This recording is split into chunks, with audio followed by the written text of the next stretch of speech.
Gigi, it's okay. So you know that in the last two lectures we have discussed and talked uh, about linguistics.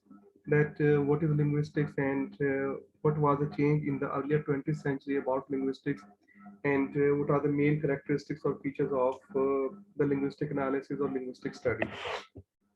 सारे points आपके ध्यान में होने चाहिए। हमने देखा था कि in the study of language एक मेजर शिफ्ट आया था, चेंज आया था।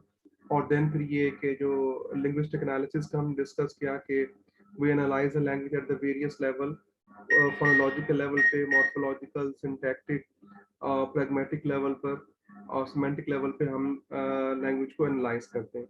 अच्छा, प्लीज वंस अगेन मैं फिर इस बात को रिपीट करूंगा कि ये कोर्स आपके लिए इम्पोर्टेंट है for the future decision, so that you can decide that in your MPhil and your PhD, so you will opt for English literature or you will go for English linguistics. तो basics आपको पता होगा English में अब कौन कौन से areas, कौन कौन सी चीज़ों को हम देख सकते हैं।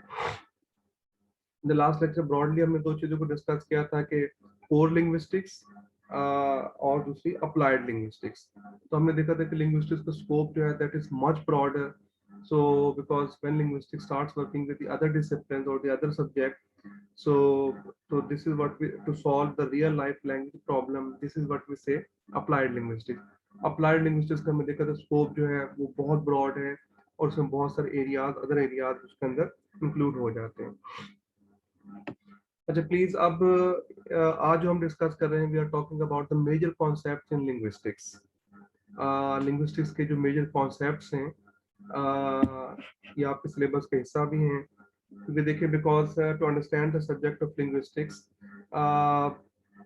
देयर आर सम, एक लॉन्ग लिस्ट है मेजर कॉन्सेप्ट्स की, तो लेकिन यू कैन से दैट जो आपके सिलेबस में है, जो कि बड़े कॉमन हैं, जो कि बड़े बेसिक्स हैं, so that's what we are going to discuss today, the linguistics के major concepts। देखें आपके सामने जो first term that you can see the synchrony and diachrony, synchronic approach and diachronic approach, this is the first major concepts। अच्छा देखिए आपने last lecture में भी हमने डिस्कस किया था with special reference to Ferdinand de Saussure when we were talking about that the language was being studied for the last thousands of years, but there was a change or the shift in the study of language। और वो क्या change या shift आया था, basically वो यही था कि पहले लिंग्विस्टिक्स को या लैंग्वेज को एक हिस्टोरिकल पर्सपेक्टिव में डिस्कस किया जाता था over a period of time. कि फॉर एग्जांपल उसमें पर्टिकुलर इंटरेस्ट क्या होता था that some feature of language phonological feature भी हो सकता था, सिमेंटिक फीचर भी हो सकता है, उसको लेके फिर देखा जाता था कि over the period of time what changes emerged in that linguistic feature. History of linguistic या हिस्ट्री ऑफ लैंग्वेज को भी देखा जाता था और history of different linguistic features को। तो वो आपकी थी diachronic approach, that when we study linguistics or language from the perspective of history or the language changes over the period of time, this is what we say diachronic approach। अच्छा in the 20th century देखिए हमने क्या बात की थी, हमने 20th century में बात की थी दैट जो फर्डिनेंड डी सॉस्योर ने कहा था that it is more important to know and see that how language is working today right now, यानी the job of a language should be to describe the language at the present given time. तो वो आपकी थी यानी Synchrony और synchronic approach, ये एक shift आया था, चेंज आया था। तो अभी दो टर्म्स जो है they are very important because यहीं से फिर आगे मॉडर्न लिंग्विस्टिक्स जो है वो इमर्ज होती है। तो diachronic approach versus synchronic approach. तो diachronic approach is that when we study language in the historical perspective to see what linguistic changes appear over the period of time, this is what we say diachronic linguistics या diachronic approach या diachrony या diachronic perspective of studying the language। अच्छा उसके versus दूसरी जो approach है synchronic approach, that when we describe the language at a present given time, this is what we say synchronic approach or synchronic linguistics or synchronic perspective of studying the language। अच्छा एक चीज आप अपने mind में रखिएगा that we are not talking about something opposite to each other. ऐसा नहीं है कि ये कोई सिंक्रोनिक अप्रोच अपोजिट है डायक्रॉनिक अप्रोच के, बल्कि you can better understand that they are complementing each other, they complement each other. जाहिर सी बात है जब आप किसी गिवन पॉइंट ऑफ टाइम पे डिस्कस करेंगे तो ही जाके वो एक हिस्टोरिकल पर्सपेक्टिव में, लेट से हम देखते हैं किसी लिंग्विस्टिक फीचर को देखते हैं कि वो इस वक्त how this linguistic feature is present right now, आज को देखते हैं, ठीक है, फिर 10 इयर्स के बाद फिर देखते हैं, 10 इयर्स के बाद फिर देखते हैं। जब आप किसी लैंग्वेज को एक गिवन पॉइंट ऑफ टाइम पे पढ़ेंगे तो वो आपकी हिस्टोरिकल अप्रोच भी डेवलप होगी। तो ये एक दूसरे को कॉम्प्लीमेंट करती हैं, एक दूसरे को सपोर्ट करती हैं, दे आर नॉट अपोजिट, लेकिन बट दीज टू टर्म्स और these two perspectives are very important कि हम लैंग्वेज को हिस्टोरिकल पर्सपेक्टिव में डिस्कस कर रहे हैं या लैंग्वेज को डिस्क्रिप्टिव पर्सपेक्टिव में डिस्कस कर रहे हैं। तो जो डायक्रॉनिक लिंग्विस्टिक्स है वो बेसिकली हिस्टोरिकल लिंग्विस्टिक्स की तरफ हमें लीड करती है, और जो सिंक्रोनिक लिंग्विस्टिक्स है वो बेसिकली डिस्क्रिप्टिव लिंग्विस्टिक्स या मॉडर्न लिंग्विस्टिक्स की तरफ हमें लीड करती है। ये स्लाइड आप सामने देख लें। The distinction between synchrony and diachronic refers to the difference in treating language from different points of view. When we take a synchronic point of view, we are looking at a language as we find it at a given period in time. The diachronic point of view, on the other hand, gives us the historical angle. We look at the language over a period of time along with changes that occurred in it. The principle that introduced this dichotomy enable us to obtain particularly accurate information about the language in its current time. तो नीचे भी आप देख सकते हैं what is synchrony. Synchrony is also called synchronic linguistics or descriptive linguistics. It can be defined as a study of language at a particular time period. जबकि diachrony जो है, diachrony is also called diachronic linguistics or historical linguistics. It can be defined as a study of language and language change through time. या आप इसको एक और angle से भी इसको आप विजुलाइज कर सकते हैं।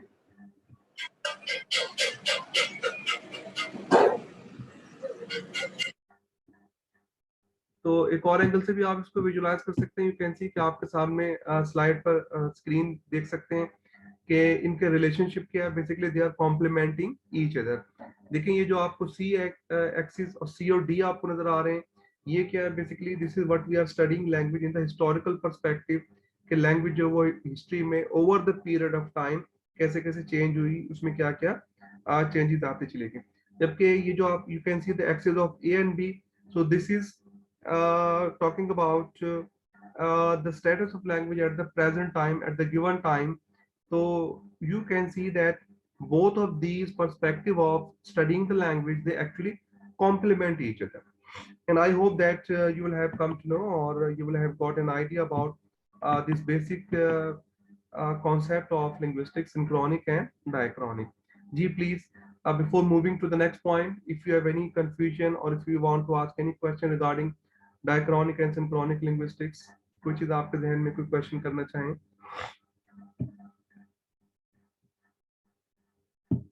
जी वकार, वे आप चीज पूछना चाहें? क्लियर? चलिए जी। Yes sir, clear it. चलिए, वेरी गुड। तो मुझे जरा आपके अटेंडेंस लेने दें।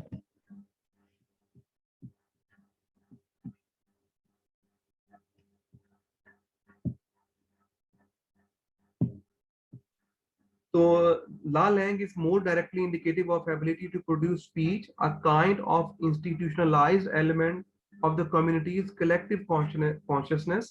Every member of the community shares it, and because of this, they are in a position to understand each other. That's why हम एक दूसरे को understand करते हैं, हम different varieties of language को understand करते हैं. Through langue, they share the common properties of speech and so on. La parole देख लें थोड़ा सा। La parole, by contrast, la parole is active and denotes the actual speech act of the individual. जो एक individual actually बोल रहा है, actually perform कर रहा है, utter कर रहा है, this is what we say parole. We can better understand it by considering each act of speaking as a unique event. इन जो मैं बोल रहा हूँ वो एक unique event है ना, बस वो मैं ही वो discourse मेरा ही है सिर्फ। It is unique because it reflects the unstable, changeable relationship between the language, the precise contextual element triggering particular utterance and personal factors. क्योंकि मेरा जो discourse है उसमें मेरी education, मेरा knowledge, मेरी psychology, मेरे emotional conditions, मेरा background, मेरी जेंडर एवरीथिंग मिलके एक मेरा यूनिक डिस्कोर्स डेवलप हो जाता है, तो वो ला पैरोल है जो एक्चुअली मैं परफॉर्म कर रहा हूँ। तो ला लैंग एंड ला parole, these are two major terms of linguistics. अच्छा, इसी को इन्हीं के फिर आगे इम्प्लीकेशंस भी हैं। यहाँ पे भी आप देख सकते हैं what is langue. Langue is the entire body of knowledge about a language, it is the store house of a language. What is parole? Parole is the whole body of physical utterance of language, what we are physically uttering. It is the concrete realization and application of language.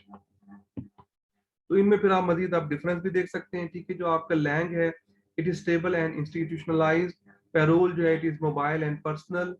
तो similarly आपका ये जो ये passive होगा, payroll आपका active होता है, यानी चेंज होता रहता है।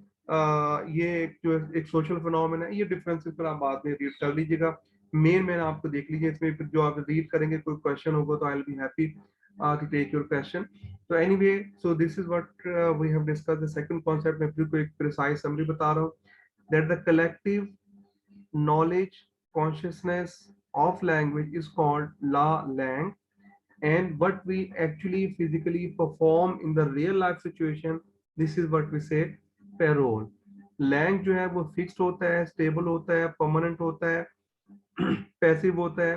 पैरोल जो है वो अनस्टेबल होता है, पर्सनल होता है, यूनिक होता है, और वो चेंज भी होता रहता है एंड सो ऑन। सो ये था सेकंड कॉन्सेप्ट। जी प्लीज, आप में से कोई अगर कोई किसी किस्म का क्वेश्चन करना चाहें, कुछ आप पूछना चाहें, एनी क्वेश्चन और any comment langue and parole के हवाले से? Yes, sir. जी बताएं please. So can we say that lang refers to the rules behind the way and हाँ बिल्कुल, आपने अच्छी बात की। आप ये किसने क्वेश्चन किया, नाम क्या आपका? Rana Hamas? हाँ राना हमास, बिल्कुल आपकी अच्छी बात है। अगर आप ये बेसिक कॉन्सेप्ट अंडरस्टैंड कर लेंगे तो मैंने कहा ना बिल्कुल ठीक, इन्हीं से फिर आगे हम चीज़ों को देखेंगे। When will talk about competence and performance, फिर उससे आगे हम बात करेंगे जनरेटिव ग्रामर की बात करेंगे। ठीक है, तो यानी वो इसी चीज़ पे डिपेंड करता है कि ये रूल्स रेगुलेशंस जो हैं, जिसे हम रूल्स कहते हैं, सिंटैक्स कहते हैं, हिडन स्ट्रक्चर्स कहते हैं, वो भी पैरोल लैंग ही का पार्ट होते हैं। ठीक, आप समझे? ठीक है, यानी वो उसका एक पार्ट है लैंग का। बिल्कुल ठीक पॉइंट है जी। एनी अदर क्वेश्चन, कोई कमेंट्स, कोई चीज आप रिपीट करवाना चाहें, पूछना चाहें, कोई कंफ्यूजन, प्रॉब्लम?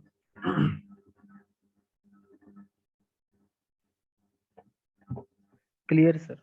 चले जी, that's okay, very good.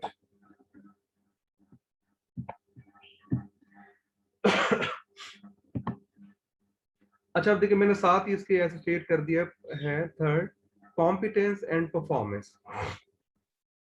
Another big name, Noam Chomsky.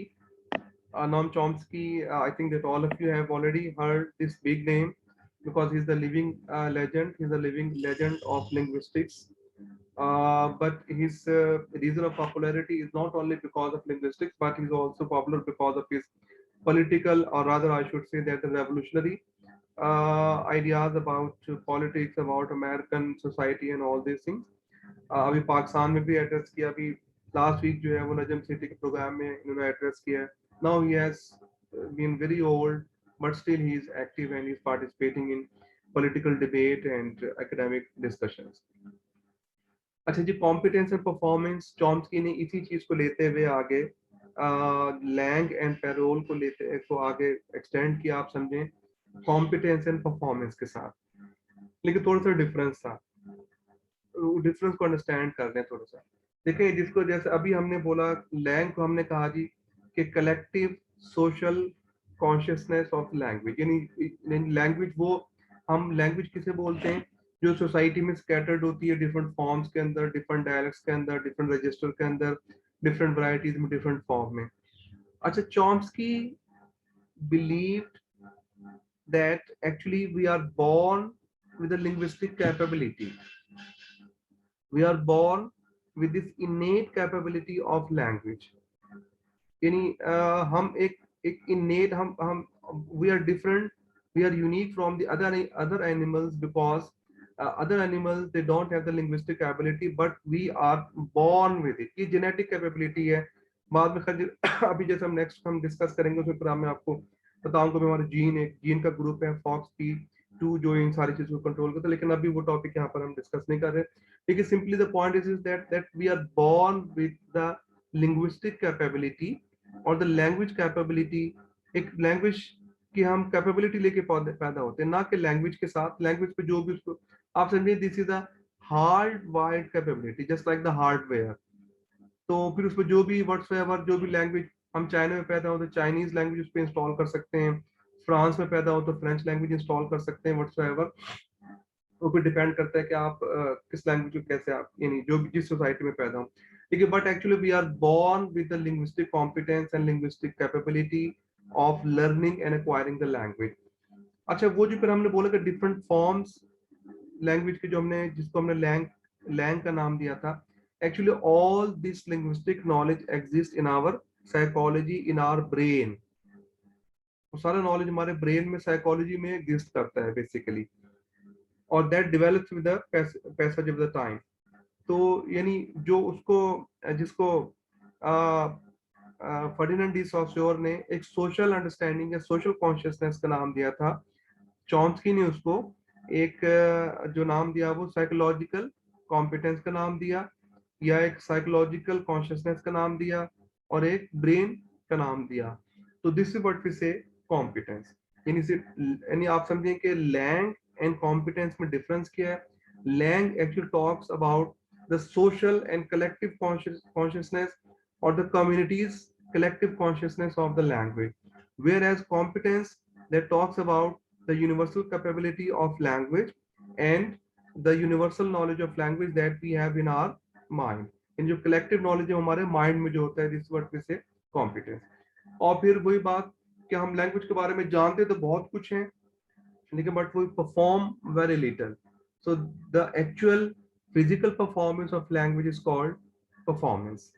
So competence and performance, according to Chomsky in his aspect of theory of syntax in 1965, this is the abstract ability of an individual to speak the language which he or she has learned as native language in his or her childhood।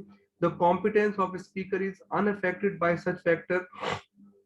अच्छा, competence stable होती है, permanent होती है। हमारा जो language का knowledge है वो परमानेंट होता है, यानी ये नहीं कि अगर मैं परेशान हूँ तो मेरी लैंग्वेज का नॉलेज खत्म हो जाएगा। हाँ, मेरे परफॉर्मेंस पे तो इफेक्ट पड़ेगा। लेट्स से अगर आप मैं नर्वस हो रहा हूँ तो ये नहीं कि मेरा नॉलेज खत्म हो गया लैंग्वेज का, बल्कि it is only affecting my performance. The competence of a speaker is unaffected by such factors as nervousness, temporary loss of memory, speech errors, etc. These latter phenomenon are entirely within the domain of performance, which refers to the process of applying one's knowledge about language। Performance क्या है जी? The actual production of language as opposed to the knowledge about the structure of one's native language which a speaker has internalized during childhood। ठीक है, यानी वो आपका जो internalised जो knowledge होता है लैंग्वेज का, जो कि आपने डेवलप किया होता है चाइल्डहुड में, उसको हम बोलते हैं कॉम्पिटेंस। और फिर उसमें से जो चीज आप परफॉर्म करते हैं, एक्चुअली अटर करते हैं physically, this what we say performance. Similarly like langue and parole, लेकिन but the difference is that of the psychological perspective and the social perspective. तो you can see the competence and performance, तो वो difference आप तो देख सकते हैं। You have to you have the competence to understand or produce an infinitely long sentence। ये सारी चीजें फिर बाद में आप उसको देख सकते हैं जी। इसमें कोई थोड़ा सा आप क्वेश्चन करना चाहें langue and parole and competence and performance के हवाले से, before moving to the next point, if you have any question. No sir, clear. Sir नहीं, मुझे पूछना है कुछ। जी प्लीज। जी पूछें। आपने कहा कि लैंग और पैरल जिस तरह है इसी तरह कॉम्पिटेंस और परफॉर्मेंस भी है, लेकिन इसमें कौन सा डिफरेंस है वो अभी तक मुझे समझ नहीं आया। सर वो भी सोशल और कलेक्टिव कॉन्शियसनेस है जो लैंग है, तो कॉम्पिटेंस भी तो यूनिवर्सल लैंग्वेज है, तो इनमें क्या डिफरेंस है ये? हाँ ठीक है। अच्छा, आपका नेम, किसने क्वेश्चन किया है जी? अच्छा जी, तो सब ये मेहदी या बतूल है सर। अच्छा मेहदी, ठीक है। अच्छा, मैं बाकी लोगों के माइक्स ऑफ कर दूं, तो आई थिंक किसी का माइक शायद ऑन हुआ हुआ है।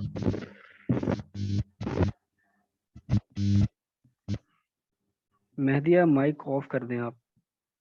हाँ चले जी जी, मेहदिया आपने अच्छा क्वेश्चन पूछा और मुझे बहुत अच्छा लगता है जब भी किसी भी क्लास की तरफ से क्वेश्चंस आते हैं तो बिलीव करें यही एक टीचर को ना ये रिस्पांस मिलता है क्लास से। तो आई एम वेरी हैप्पी, आप जो क्वेश्चन आप उसको लिख के, अब देखिए ऑनलाइन में तो आप कोई भी एडवांटेज क्वेश्चन आप हाथ से लिख लिया करें और उसको जुबानी पूछ सकते हैं। अच्छा मेहदी, आपने देखें इसको थोड़ा सा, जो हमने बोला कि पेरोल एंड परफॉर्मेंस वो तो सेम है ना। अच्छा, अब डिफरेंस थोड़ा सा जो मैंने आपको बताने की कोशिश की, वो डिफरेंस बताने की कोशिश की लैंग और कॉम्पिटेंस में। देखिए ब्रॉडली स्पीकिंग अपेरेंटली ये सेम है ना, लेकिन डिफरेंस थोड़ा सा सिर्फ ये था कि देखें जो जिस चीज को डी सॉसियोर ने पॉइंट आउट किया वो ये था कि लैंग बेसिकली क्या है, यानी वो नॉलेज जो थोड़ा सा आपके ब्रेन में है, थोड़ा सा मेरे ब्रेन में है, थोड़ा सा वकार के ब्रेन में है, थोड़ा सा अहमद के ब्रेन में है, ठीक है, ये डिफरेंट ब्रेन्स में वो सारा नॉलेज है, ठीक है, उसको कलेक्टिवली हमने बोला कि दिस इज लैंग। यानी वो नॉलेज, और वो नॉलेज हम एक दूसरे से शेयर करते हैं। यानी मेरे यानी यानी मैं जैसे वकार के जहन में या आपके जहन में जो इंग्लिश का नॉलेज है, मैं उसको शेयर करता हूँ, यूज नहीं करता, ठीक है। यानी मैं उसको अंडरस्टैंड तो करता हूँ लेकिन यूज नहीं करता। यानी ये जो डिफरेंट ब्रेन्स में सोसाइटी में कलेक्टिवली हमने उसको बोला लैंग। अच्छा, चॉम्स्की ने जो बात की, चॉम्स्की ने बात की इंडिविजुअल की। उसने कहा ये सारी जो बेसिकली नॉलेज है वो ब्रेन्स में नहीं बल्कि एक इंडिविजुअल के ब्रेन में सारी चीजें मौजूद होती हैं। और ये जो लिंग्विस्टिक कॉम्पिटेंस है ये सोसाइटी से डेवलप नहीं होती बल्कि we are born with it, हम इसके साथ बॉर्न होते हैं। और फिर ये जिस जिस लिंग्विस्टिक एनवायरनमेंट पे रहता है वो इसको डेवलप करता है। लेकिन ये जो कैपेबिलिटी है, ये कैपेबिलिटी, ये सलाहियत जो लैंग्वेज की है, ये लैंग्वेज जो है वो हम बाय बर्थ लेकर आते हैं। यानी ये एक मेंटल फिनोमेना है ना कि एक सोशल फिनोमेना है। तो जबकि सॉसियोर ने इसको कहा था एक सोशल फिनोमेना है ना, यानी सोसाइटी से हम इस नॉलेज को डेवलप करते हैं। चॉम्स्की ने कहा नहीं, इस नॉलेज को हम बेसिकली बाय बर्थ इनेटली हम इसको लेकर आते हैं। तो ये डिफरेंस है, इनके डिफरेंस आगे आप देखेंगे इसी बेस पर बिहेवियरिज्म और मेंटलिज्म की जो थ्योरीज भी आप देखेंगे वो भी इनकी हैं कि, तो यानी ये थोड़ा सा डिफरेंस है कि एक सोशल डायमेंशन की बात कर रहे हैं और दूसरा साइकोलॉजिकल डायमेंशन की बात कर रहे हैं। थोड़ा सा क्लियर हुआ? बाकी फिर आप थोड़ा रीड भी करेंगे ना आप लोग, फिर ज्यादा आपको क्लियर होगा। जी ओके सर। चलिए, दैट्स गुड। जी हमारा लास्ट मिनट है और कुछ चीज आप लोग डिस्कस करना चाहें फिर हम सेशन को रिस्टार्ट करेंगे, because I will take 10 minutes more. Sir may I? जी जी sure, why not, please. Sir तो इन मोर सिंपल हम ये कह सकते हैं जो जैसे पैरोल है इसमें चेक एंड बैलेंस रखना पड़ता है, यानी कि अगर कोई इंसान कोई जुर्म करता है वो जेल उसको हो जाता है तो वो जेल से रिहा तो हो जाता है, बाहर आ जाता है, लेकिन एक प्रोबेशन ऑफिसर उसके लिए लगा दिया जाता है जिसको वो चेक करवाता रहता है रेगुलरली। आप पैरोल की बात कर रहे हैं आप? जी जी। हाँ देखिए, पैरोल तो ना वो एक्चुअली परफॉर्मेंस है जो आप एक्चुअली देखें, जैसे मैं अभी सब बोल रहा हूँ ना, ठीक है, देखिए मैं जिसका यस सर। बोल रहा हूँ ना ये मेरी पैरोल है, ये परफॉर्मेंस है। लेकिन देखिए मुझे यस सर। मुझे लेकिन देखिए मुझे मतलब कराची वाले की तरह मैं बोल नहीं सकता, लेकिन मैं उनको समझता हूँ ना, यस ठीक है। सर। तो ये जो मेरी अंडरस्टैंडिंग है, यानी वो भी तो मेरा एक लैंग्वेज का लिंग्विस्टिक्स का नॉलेज है। जो मेरा लैंग्वेज का यस सर। नॉलेज है उसको हमने बोला कॉम्पिटेंस या लैंग। और जो एक्चुअली मैं परफॉर्म कर रहा हूँ, ठीक है, वो उसको हमने बोला पैरोल या परफॉर्मेंस। वो आपने जो ठीक है एग्जांपल सर। दी उसको आप जिस तरह भी समझ लें, जैसे आपके जहन में समझ आए। ठीक है चलिए सर, जी हम, थैंक यू। हाँ चलें, गुड। अच्छा जी, हम इसको रिस्टार्ट कर रहे हैं सेशन को, तो आप इसको रीजॉइन कर लें। Okay sir.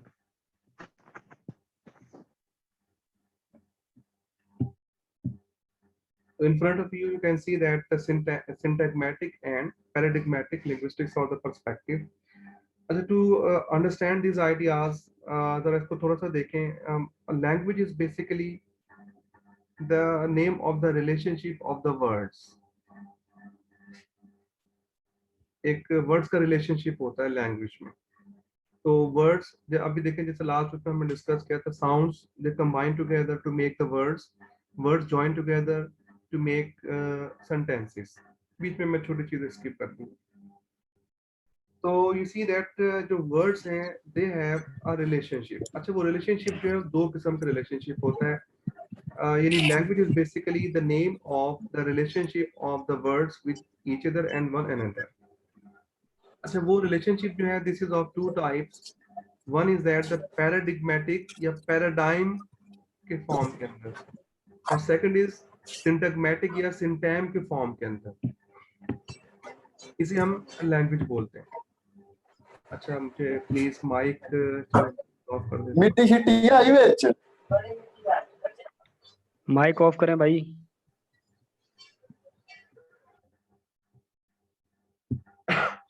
अच्छा, तो ये जो वर्ड्स हैं बेसिकली इनका आपस में रिलेशनशिप होता है, और इन्हीं रिलेशनशिप का नाम बेसिकली हम कहते हैं कि लैंग्वेज है। तो ये रिलेशनशिप जो है this is of two types, in the form of paradigm या in the form of choices. इन पैराडाइम को, जो पैराडिग्मेटिक रिलेशनशिप वर्ड्स का है, इसको बोल रहे हैं कि the relationship of choice relationship होती है। देखें, ये नेक्स्ट स्लाइड थोड़ा सा दिया हुआ, आपको आइडिया हो जाएगा। देखिए फॉर एग्जांपल ये आप एक कॉलम देख सकते हैं जो अपवर्ड या डाउनवर्ड जा रहा है, ठीक है। यानी जो वर्टिकल एक्सिस में जो आपको एरो नजर आ रहा है, इसमें आप देखिए एक वर्ड लिखा हुआ वी कैन कम टुमारो। अब देखिए वी जो है बेसिकली हमने हमारे पास एक लिस्ट या एक पैराडाइम ऑफ चॉइसेस थी, जिसमें से हमने एक वर्ड को चूज किया। ये देखिए यहाँ पैराडाइम क्या थी, वी था, ही, शी, इट, यू, आई, ठीक है, दे। ये सारे हम वर्ड्स में से हमने क्या किया, हमने इस पैराडाइम ऑफ चॉइसेस में से हम एक चॉइस को सिलेक्ट किया कि जी यहाँ पर हमें वी कहना है, यहाँ पर हमने ही कहना है, यहाँ पर हमने शी कहना है। तो this what actually we are choosing from the paradigm. यानी we have so many choices in the form of the paradigm, in the vertical direction, in the vertical dimension, in the vertical axis में हमारे पास बहुत सारी choices होती हैं, and we select one of the choice according to the situation. Next you can see for example can. अब can की जगह हमने देखा जी can, may, will, should, could, may, might, ought to, must। हमने इसमें से एक choice को हमने select किया can को। इस तरह देखिए नेक्स्ट हमारे पास choice थी come, this is the choice of the verb। अच्छा, इसमें हमारे पास इन्फिनिट नंबर ऑफ वर्ब्स हैं, go, ask, play and so on. अब एक बहुत लंबी एक लिस्ट है। तो ये फर्स्ट आप जो पॉइंट समझ लें, that there is a relationship between and among the words in the form of the paradigm, in the form of the choices, lexical choices के फॉर्म में होता है, in the form of the vertical direction के form में होता है, कि हमारे पास एक लंबी लिस्ट होती है नाउन्स की, प्रोनाउंस की, वर्ब्स की, एडवर्ब्स की, कंजंक्शंस की, and then from this we choose whatever is suitable according to the situation. This is what we say paradigmatic linguistics, paradigmatic choices, paradigmatic relationship, ये पैराडिग्मेटिक पर्सपेक्टिव, जिस तरीके से भी आप समझ लें, पैराडिग्मेटिक पैराडाइम के फॉर्म के अंदर। अच्छा, इस चीज से ये अंडरस्टैंड करना इसलिए जरूरी है कि इसके बेस पर आगे आप देखेंगे पैराडिग्मेटिक स्टाइलिस्टिक्स है, पैराडिग्मेटिक्स मॉर्फोलॉजी है। तो ये नहीं मीन टू से जहाँ पर भी हम लेक्सिकल चॉइसेस की, लिंग्विस्टिक चॉइसेस की, वर्ड्स की चॉइसेस की एक पैराडाइम में से बात करेंगे लिंग्विस्टिक्स में आगे जब कभी भी, तो this is what we say paradigmatic linguistics, और इसको हम बोलते हैं पैराडाइम, और ये हमेशा वर्टिकल एंगल से इसको हम रिप्रेजेंट करते हैं। अच्छा, सेकंड आप देखिए the relationship of the words जो है, एक तो हमने ये पैराडिग्मेटिक रिलेशनशिप डिस्कस किया। अब दूसरा वर्ड्स में रिलेशनशिप होता है सिंटैग्मेटिक, अकॉर्डिंग टू अ लिनियरिटी। एक लिनियरिटी के फैशन में सिंटैग्मेटिक रिलेशनशिप होगा, यानी एक वर्ड के बाद एक वर्ड आएगा, फिर उसके बाद एक पर्टिकुलर वर्ड आएगा। Every word can not follow every word, यानी ये नहीं हो सकता कि वी के बाद हम टुमारो लगा दें, कम से पहले कम के बाद वी लगा दें। No, we have to follow a sequence। हमें एक सीक्वेंस को फॉलो करना पड़ेगा। फॉर एग्जांपल आपके सामने sentence you can see we can come tomorrow, तो हमें पहले हमें सब्जेक्ट लगाना होगा, then we will go for the verb, उसके बाद फिर हम जो है ऑक्सिलरी वर्ब पे जाएंगे, फिर हम वर्ब मेन वर्ब पे जाएंगे, फिर हम एडवर्ब पे जाएंगे। तो mean to say that we have a relationship of linearity, यानी एक तो रिलेशनशिप हो गया आपका पैराडाइम में या वर्टिकल फॉर्म में, and the second relationship of the words is of is in the horizontal line. Syntagmatic relationship, syntagm इसको बोलते हैं, सिंटैम। आगे आप देखें जो हमने लिंग्विस्टिक्स की बड़ी ब्रांच है सिंटैक्स, सिंटैक्स जिसे हम बोलते हैं, जो जनरेटिव सिंटैक्स भी आएगा, ट्रेडिशनल सिंटैक्स भी आएगा, तो वो सारा बेसिकली इसी चीज पे बेस करता है, सिंटैग्मेटिक रिलेशनशिप पर। यानी जो वर्ड्स का लिनियरिटी या एक्स एक्सिस के साथ या हॉरिजॉन्टल एक्सिस के साथ, या जो सिंटैग्मेटिक या सीक्वेंस जो है, दिस इज व्हाट वी से सिंटैग्मेटिक रिलेशनशिप, और इनको बोलते हैं सिंटैम। तो हम अब ये थोड़ा सा मैंने एक्सप्लेन करने की कोशिश की है, मैं अब आपको इसको थोड़ा हम रीड भी कर लें तो you will I think understand in a better way. Syntagmatic linguistics, syntagmatic approach, syntagmatic perspective, syntagmatic relationship. अच्छा, इसको हम यूं भी कर सकते हैं, choice and chain relationship. Choice and chain, paradigmatic relationship क्या बेसिकली चॉइस को जाहिर करता है, और सिंटैग्मेटिक रिलेशनशिप चेन रिलेशनशिप को, कि इस पॉइंट के बाद कौन सा पॉइंट आएगा। अब जरा थोड़ा स्लाइड को देख लें। Syntagmatic and paradigmatic, the combinations of words into sentences supported by linearity are called syntax. Vertical combination of words are termed as paradigms. Syntagmatic relationship. Syntagmatic relationship is the combinatorial or chain relationship. For example, we can come tomorrow. In this sentence, the arrangement of the words is linear. It means pronoun plus auxiliary verb plus main verb plus temporal adverb. This relationship is restricted in certain order, so the sentence can't be written as come, can, tomorrow. हम इसको relationship को आपस में गड़बड़ नहीं कर सकते। अच्छा, इस तरह देखिए paradigmatic relationship are choice relationship. Words that have something in common are associated in the memory which can be substituted for one another. For example, देखिए we को जो है ना, हम उसकी फैमिली से ही रिप्लेस कर सकते हैं। यानी हम फैमिली क्या है उसकी, we, he, she, it, they, Emma, John, Mary, इसके साथ हम ये नहीं कर सकते कि we को हम किसी वर्ब से रिप्लेस कर दें या किसी और चीज से, we can't do it। तो ये पैराडिग्मेटिक रिलेशनशिप। तो जी लास्ट पॉइंट थोड़ा सा छोटा सा, बस ये देख लें, उसके बाद फिर हम बस ये 5 पॉइंट से डिस्कस करेंगे। सब्सटेंस एंड फॉर्म, ये सिंपल सा आप पढ़ लें। The material from which, the linguistic material from which we make the words, we make the sentences is called substance. वो मसाला, वो चीज जिनको मिला के हम बड़ी चीज बनाते हैं उसको बोलते हैं सब्सटेंस। और जो चीज बनती है, जब वो चीज फॉर्म में आती है उसको हम बोलते हैं form.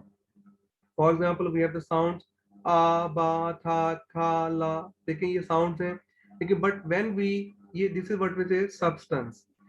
And when I give a particular form, जब मैं कुछ शेप या फॉर्म दूंगा इनको, इन साउंड्स को, तो this will become a word. मैं कहूँगा मुझे fat, cat, rat, car, book, मैंने इनको फॉर्म दे दी।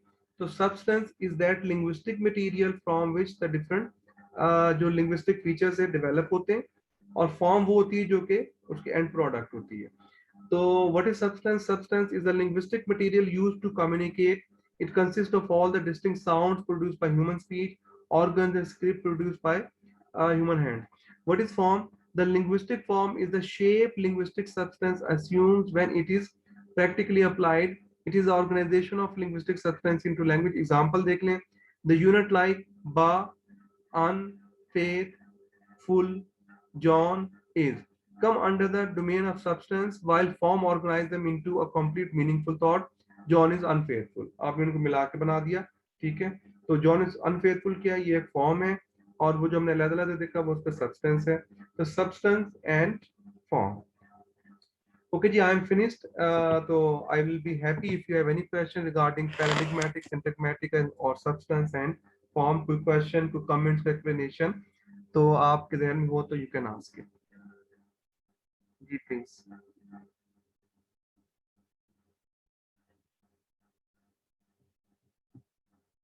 Everything is fine? Yes, sir. Yes, sir. चलेंगे। अच्छा, मुझे जरा थोड़ा सा लोग आप लोगों से इंटरेक्ट करने दें। नूरमा पूछना चाह रही हैं कुछ आपसे। जी जी जी बिल्कुल जी, Noorma please, I will be happy, बताएं। सर आपसे ये पूछना था कि सिंटैग्मेटिक्स एंड पैराडिग्मेटिक्स जो है वो किस चीज का जो रिलेशनशिप है वो किस चीज पे बेस्ड करता है? देखें, ये रिलेशनशिप हर जगह आपको मिलेगा, ठीक है।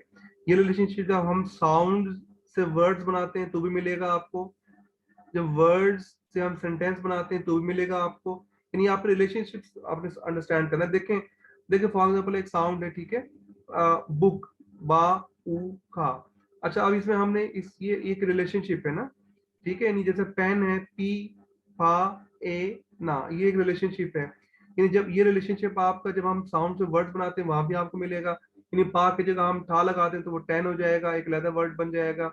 अच्छा, अच्छा, पी को आप पहले नहीं, पा साउंड को पहले नहीं कर सकते, पहले करेंगे बाद भी नहीं कर सकते। तो यानी ये रिलेशनशिप आपने हर जगह अंडरस्टैंड करें। सर वर्ड से जब हम सेंटेंस बनाते हैं तो भी ये रिलेशनशिप आपको मिलेगा। यानी आप डायमेंशन आप याद रखें कि horizontal axis linear relationship and vertical axis जो है वो आपका पैराडिग्मेटिक रिलेशनशिप। ये आपको हर जगह जहां भी हम इसके यानी ये डायमेंशन वर्ड्स की होंगी, साउंड्स की होंगी, वहां पर ये रिलेशनशिप मिलेगा। Okay sir, thank you. चलिए।